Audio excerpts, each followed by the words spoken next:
할렐루야. 오늘도 주의 이름으로 축복합니다. 우리 예수님의 은혜를 바라고 계십니까? 우리 주님은 우리들에게 날마다 은혜를 주기를 원하시고 은혜 가운데 살아가기를 원하시는 주님입니다. 예수님은 제자를 부르셨습니다. 그리고 지금도 제자를 부르고 계시죠. 오늘 본문의 말씀에서는 하나님의 말씀을 듣고 따르는 자들에게, 하나님의 말씀으로 은혜 받고 청종하는 사람들에게는 하나님이 제자로 세워주신 은혜가 있죠. 예수님은 말씀을 듣는 곳에 제자들을 부르기 시작합니다. 제자 베드로를 부르신 예수님이십니다. 무리들은 예수님의 말씀을 듣고 있었습니다. 1절 말씀, 무리가 몰려와서 하나님의 말씀을 들을세 말씀하고 있습니다. 또 역시 3절에 보아도 예수께서 한 배에 오르시니 그 배는 시몬의 배라. 육지에서 조금 떼기를 청하시고 앉으사 배에서 무리를 가르치시더니, 이렇게 말씀합니다. 예수님이 무리들 앞에서 말씀을 가르쳤고 모든 무리들이 주님의 말씀 앞에 청종했죠.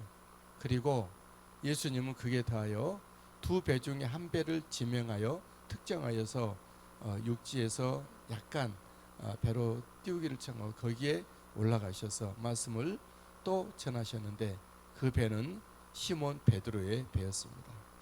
시몬 베드로는 그 주님이 자기 배에, 다른 배들도 있지만 자기 배에 오르사 말씀을 가르칠 때 그 마음이 어떠했을까요?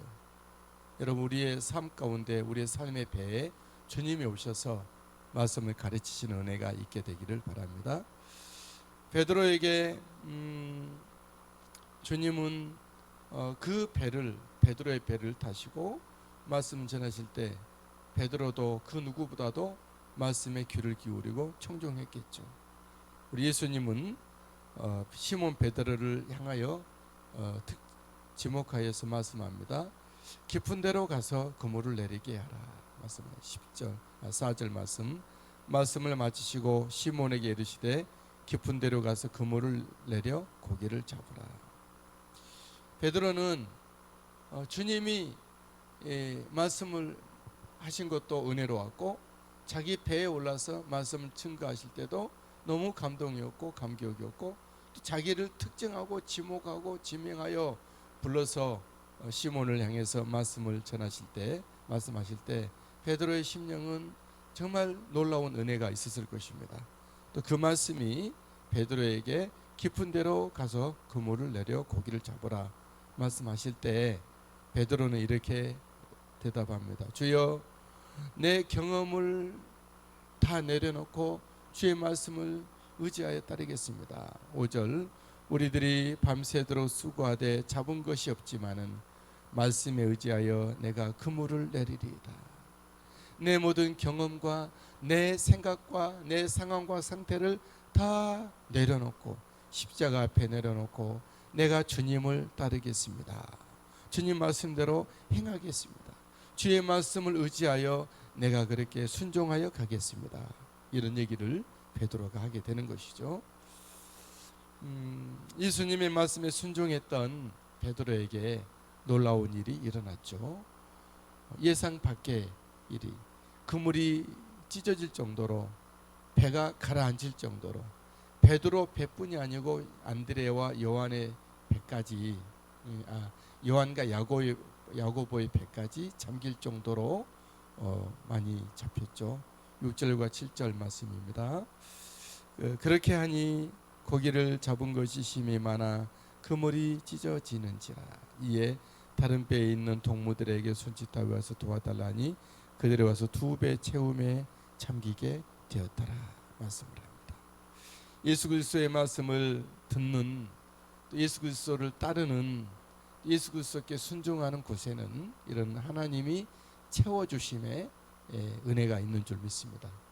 우리가 예수님을 믿되 종교적으로 또 세상 것과 섞여 믿지 말고 내 모습 이대로를 부르신 주님 앞에 나를 드리고 또 내 모든 경험과 생각을 십자가 앞에 내려놓고 주의 말씀에 계속 믿음의 그물질을 하는 우리가 될 수 있게 되기를, 계속 주님의 믿음의 영적인 그물을 내리는 저와 여러분들이 되게 될 수 있게 되기를 원합니다.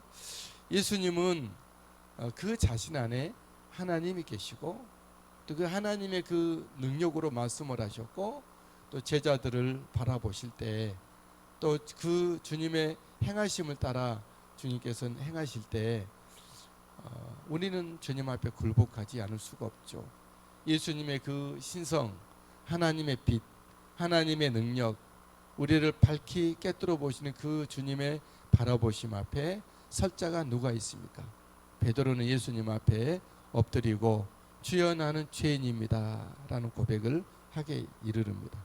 8절 말씀입니다.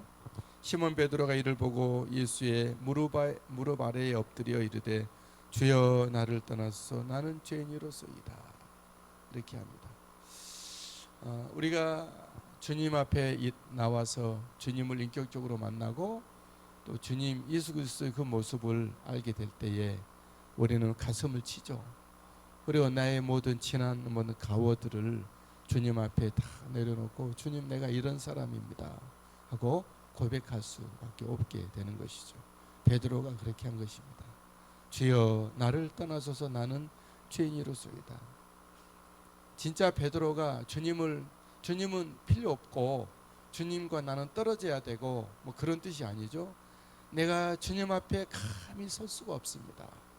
그래 주님 정말 내가 견딜 수가, 내 모든 연약함, 부족함, 인간됨, 내 속에 있는 세상적인 것들이 나 주님 앞에 내가 견딜 수가 없습니다. 그런 뜻입니다.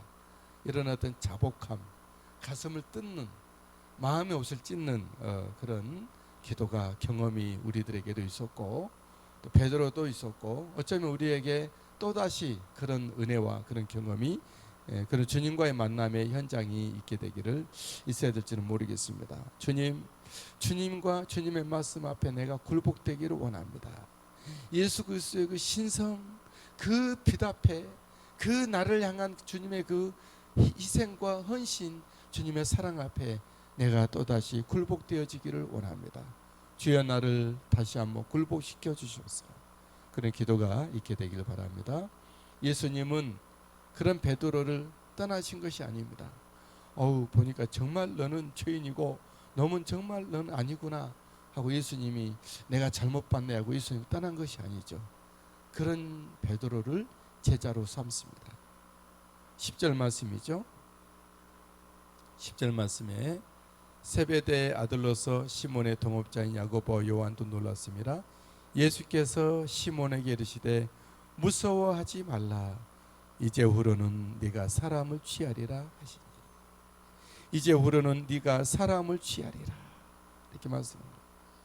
베드로가 이제 사람을 취하는, 사람을 낚는 어부가 될 것입니다. 다시 말하면 예수님의 제자가 되고 예수님의 제자 이후에 예수님의 사도, 예수님이 보내신 바, 예수님의 이름과 예수님의 능력과 예수님의 사명을 그에게 짊어지고 된 사도로 이제 세워지게 된다고 하는 말씀이죠. 예수님의 제자, 예수님의 사도, 예수님의 그 일을 맡아서 행할 사람은 누구입니까? 먼저 하나님의 말씀을 듣는 자. 베드로는 군중들과 함께 예수님의 하나님의 말씀을 들었습니다. 베드로는 자기 배에 오르사 말씀하신 예수님의 그 말씀하신 입을 주목하게 됐고 그의 모든 입에서 흘러나오는 말씀을 다 가심 깊이 새겨 듣게 되는 것이었죠. 그리고 예수님이 베드로에게 향해서 특정하여서 지목하고 지명하여 너는 깊은 데로 가서 그물을 던지라 했을 때 그는 모든 경험을 다 내려놓고 주님의 말씀에 의지하여 그물을 내리기 시작했던 것이죠. 그리고 그 주님을 다시 볼 때 주님은 보통 주님이 아니고 주님 안에 계셨던 하나님의 신성, 하나님의 은혜, 하나님의 사랑 꿰뚫어 보시는 주님의 시선을 목격하게 되어졌던 것이죠. 베드로는 자신 속에 자신의 모든 모습을 들여다보고 계시는 또 그 앞에 하나님의 능력으로 서 계신 주님을 감당하기 어려웠죠. 인간의 모습으로는, 죄인의 모습으로는. 그래서 주여 나는 죄인으로소이다. 나를 떠나소서. 내가 주님 앞에 견딜 수가 없고 서 있기가 어렵습니다. 그러나 주님은 그런 사람에게 그 베드로를 제자로 삼으신 것을 보게 되죠. 오늘날 하나님은, 우리 예수 그리스도는, 성령님은 누구를 부르시고 누구를 새로 세우시고 그 전에 누구를 또 새롭게 하십니까? 그런 하나님의 말씀을 듣고 우리 예수님 안에 하나님의 신성을 발견하고 주의 말씀에 순종하여서 주님을 경험해 본 사람에게 주님은 향하여 제자로 삼습니다. 이제후로는 네가 사람을 취하리라. 이 말씀은 무슨 뜻이죠? 이제 베드로 스스로의 능력이 아닌, 베드로 스스로의 힘이 아닌 그 감정 기복이 심하고 때로는 너무 기쁘고 때로는 너무 우울했던 베드로의 그 모습이 아닌 주님이, 성령님이 그에게 덧입혀지게 될 때에 그는 많은 사람을 취하게 되는 사람이 되어졌다. 실제로 사도행전에 보면 베드로가 앞장서서 복음을 전하고 많은 사람들을 3,000명, 5,000명이 오게 했던 은혜를 이루게 된 것을 보게 되죠. 사도 바울이 이방인의 사도였다고 한다면 베드로는 유대인들, 그 거칠고 그 선입견이 가득하고 또 사나웠던, 예수님을 십자가에 못 박히게 했던 그 유대인들에게 복음을 전하는 사도가 되어지게 된 것이죠. 자기 힘이 아닌, 이제후로는 사람을 취하게 될, 그것은 주님이, 성령님을 그에게 보내주셔서 하게 되신다, 그랬죠. 이제 예수님의 부르심을 받았던 제자 베드로는, 또한 함께 동업했던 야고보와 요한은 모든 것을 버려두고 예수님을 따릅니다. 11절, 그들이 베드로를 육지에 대고 모든 것을 버려두고 예수를 따르니라. 모든 것을 버려두고, 모든 것을 버려두고, 이 말을 오해하면 안 됩니다. 어떤 사람들은 뭐 자기 직장도 끊고 또 자기 가족도 버리고 자기 모든 어떤 지식과 모든 걸 다 버리고 완전히 그것을 하고 주님을 따라야 되는 것처럼 생각하지만 그 이 말의 뜻은 바로 오직 주님께로 나를 향하고 그런 뜻입니다. 또 필요하다면 주님의 부르심에 합당하지 않는다면 그런 것들은 하나하나 제하는 것은 맞긴 맞아요.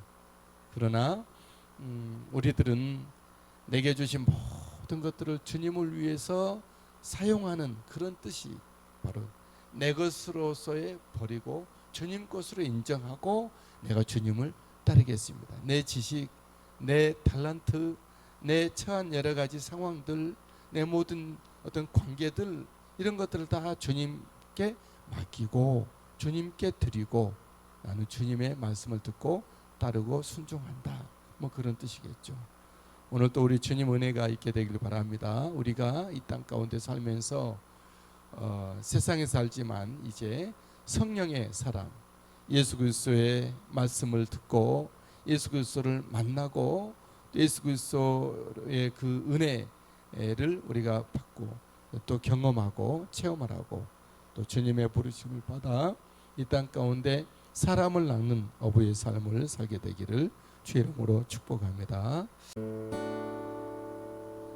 하나님